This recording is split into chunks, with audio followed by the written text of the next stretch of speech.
Hi there, and welcome to my Animal Crossing island. Today, we're going to be understanding student behaviors. Come on.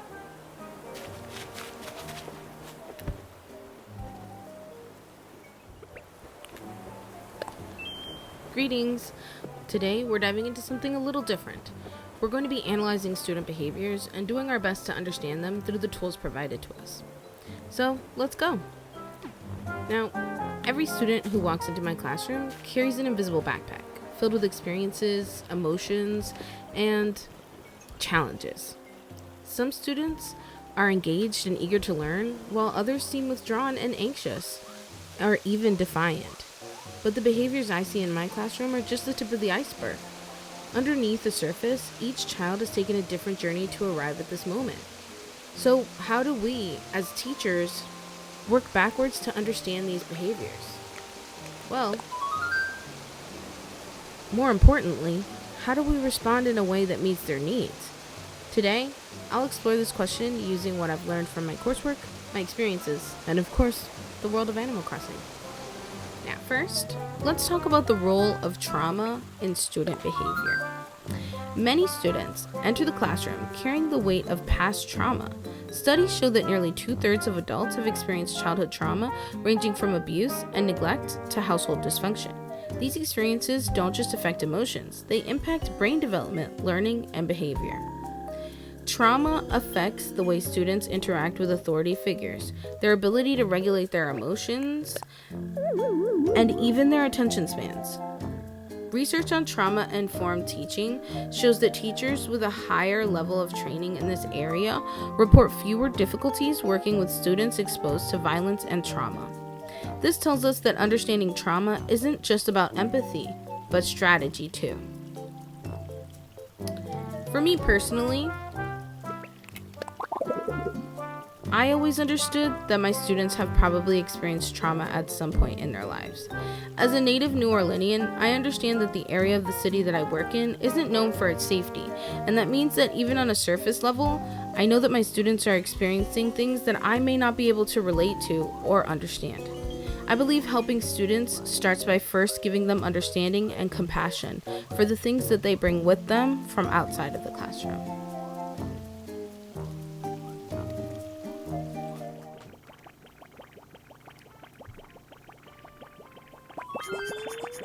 Next, let's talk about ecological systems and student development. Student behavior doesn't exist in a vacuum. Bronfenbrenner's ecological systems theory helps us understand that children are shaped by multiple layers of influence: their immediate family, school environment, community, and even societal structures. For example, a student who may seem disinterested in school may not be lazy or unmotivated. Perhaps they're experiencing food insecurity, a lack of sleep, or family stress. On the other hand, a student who thrives academically might have strong support systems at home, access to resources, and a safe environment. Recognizing these factors allows us to approach students with more compassion and create interventions that actually address the root of the issue. As a teacher, you're expected to always be in control of your behavior and not let your students' behaviors affect you. However, we are also human, and because of that, we can make mistakes. I say this because after learning about Bronfenbrenner's ecological systems, I had to reevaluate how some of my students act in class.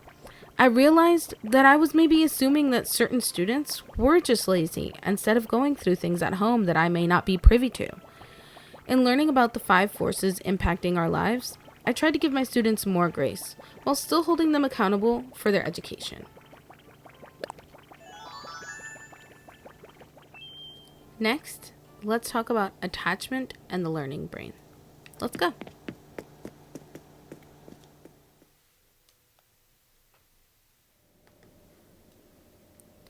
Attachment theory tells us that early relationships with caregivers shape how students interact with teachers and peers. Children with secure attachments tend to regulate their emotions better and trust adults. However, students with insecure or disorganized attachments may struggle with relationships, resist authority, or act out when stressed. Understanding this helps explain why a student who is friendly on the playground might suddenly become defiant in the classroom. The stress of academic challenges can trigger old fears of abandonment or rejection. Research shows that students who have experienced trauma are not just emotionally affected, they are physically wired for survival. When a student is in survival mode, they aren't being defiant. They're reacting to perceived threats based on past experiences. As a teacher, I have certainly encountered students that struggle with authority and have trouble regulating their emotions once they've been triggered. Learning about attachment theory, while interesting, I don't know that it gave me any real tools to deal with this when I encounter it in the classroom. I'm only in my 4th year of teaching, and there are times when I only realize I messed up after the situation may have escalated. I think I always try to be honest and sincere with my students and show them that I'm human and make mistakes. I think this can certainly help, but that is a case-by-case basis. I think that if you have a student who's in survival mode and experiencing some negative emotions in the moment, they might benefit from calming exercises that may help ground them in the moment. If possible, even calling the counselor to come and help them or take them for a walk may help regulate them, and then they'll be able to continue on with class. There's a lot of trial and error when it comes to helping your students, but I believe doing your best is the first step. Next, we're going to talk about human development prior to adolescence. For that, we're going to need to see some younger kids. Let's go.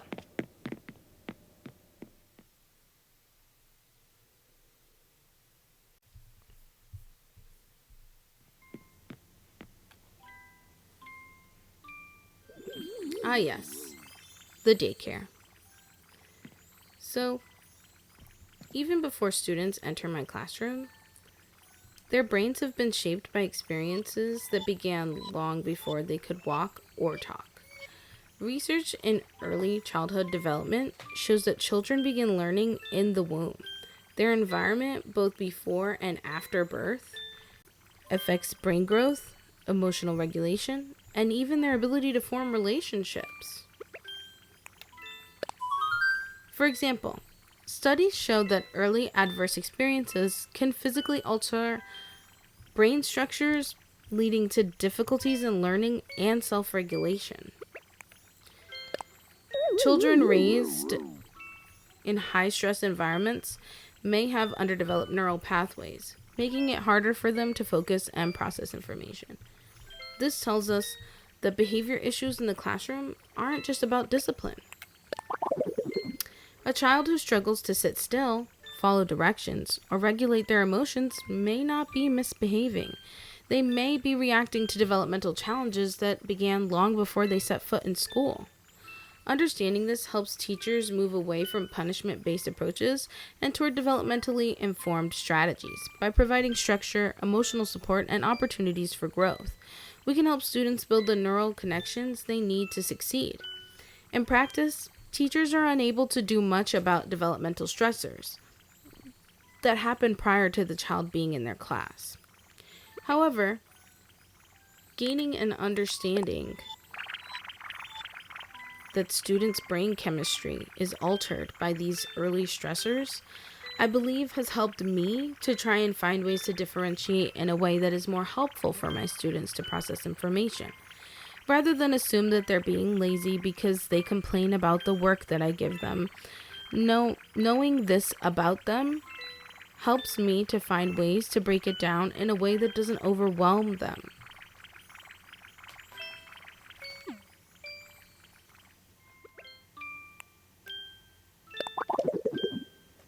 Next, let's talk strategies for supporting students in a classroom. Let's go.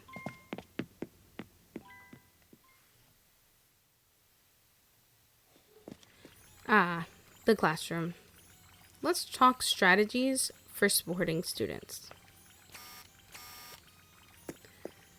So, what can teachers do? Research shows that students need consistency, safety, and connection to rewire their stress responses over time. Small but intentional actions like greeting your students at the door, providing flexible seating, or offering choices can make a big impact. When students exhibit challenging behavior, it's important to ask, "What happened to you?" rather than, "What's wrong with you?"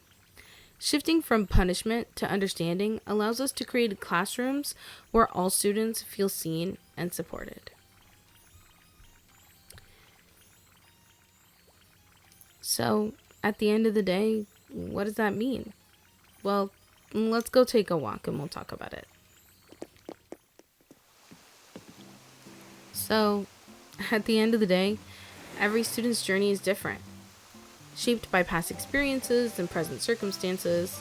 As teachers, our role is not just to manage behavior, it's to understand it.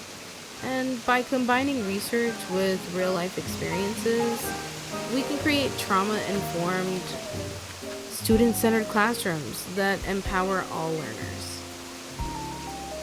The work is ongoing, but each small step brings us closer to being the educators our students truly need. Thanks for coming on this journey with me to learn how we can better support our students and understand the behaviors that they come to school with. I do my best every day to try and be a better teacher, and hopefully this was helpful for you too. Bye.